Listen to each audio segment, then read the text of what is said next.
How often have you heard about somebody saying, if you don't study, you're going to be a street cleaner? Or, do you want to be an artist?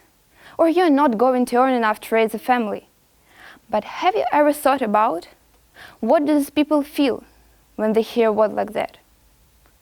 What does a street cleaner feel when you throw the rubbish on the ground while he is cleaning it not only for himself, but for others too?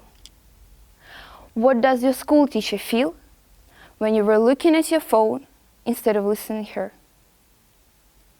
As a kid, I wanted to become an artist, but in response I heard that this is a job without a future. I think many of us dreamed of such a profession, an artist, singer, maybe an actor, but changed our minds because these words of adults who told us to choose a job with the good prospects. By the way, have you ever thought about why do all our fingers have a different length? My grandfather used to say that they are all different because each of them has its own function. You cannot change it. If all the fingers fulfill their purpose, the hand works fine. Just try to hold a pen. You need the support of 3 fingers. But if you put away even one of them, the pen falls. That is why they are all important. So let's imagine that our word is a hand. Then why they are important and unimportant? Respectful and disrespectful professions. As many people think, some jobs will bring shame to a family. But let me tell you one story.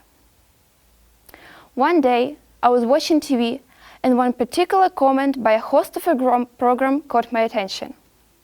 The host said that you can judge the type by a man by the way he treats a waiter. I was reminded of an encounter I had at a food court some time ago when I ordered my food and looked around for a cozy spot. As I sat there, I noticed a few cleaners cleaning bowls left by the lunch crowd. One cleaner came to take my tray away. He was an ordinary man who, like us, had a family, who, like us, had a favorite hobby and even a color. A man who had, like us, ups and downs.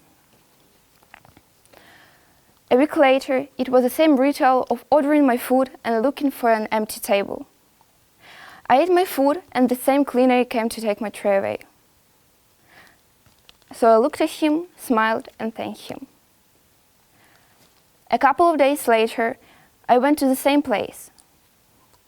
I ordered my food and I saw a man waving at me from afar. He was indicating that there was a free table. It was a waiter.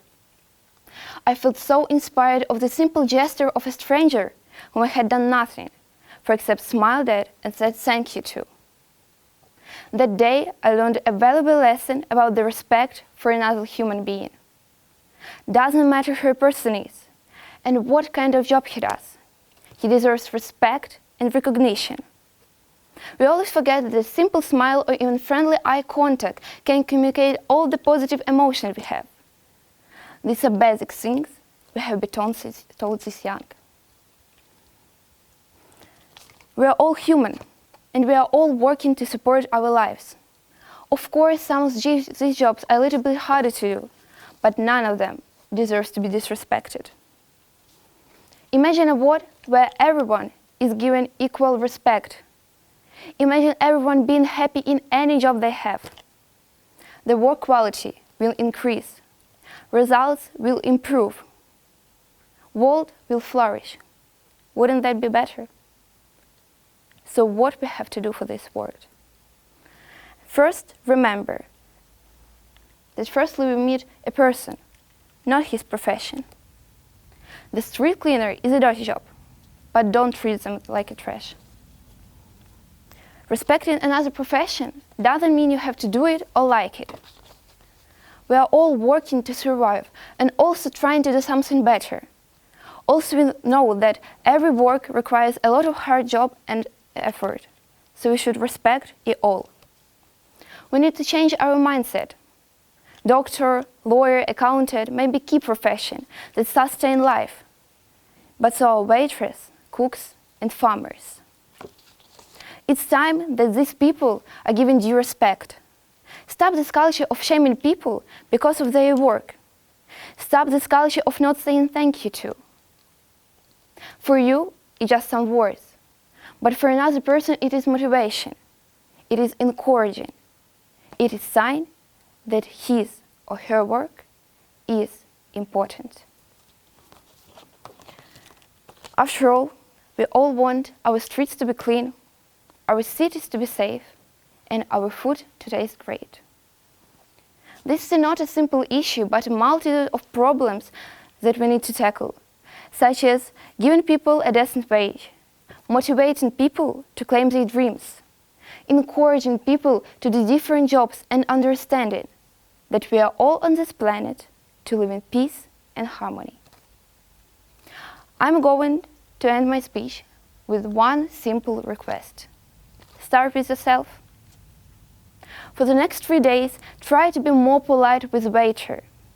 Wish a good day to the cashier. And finally, listen to your teacher's lesson to the end. Try to be a rainbow in someone's cloud. This is your contribution to changing the world. Thank you.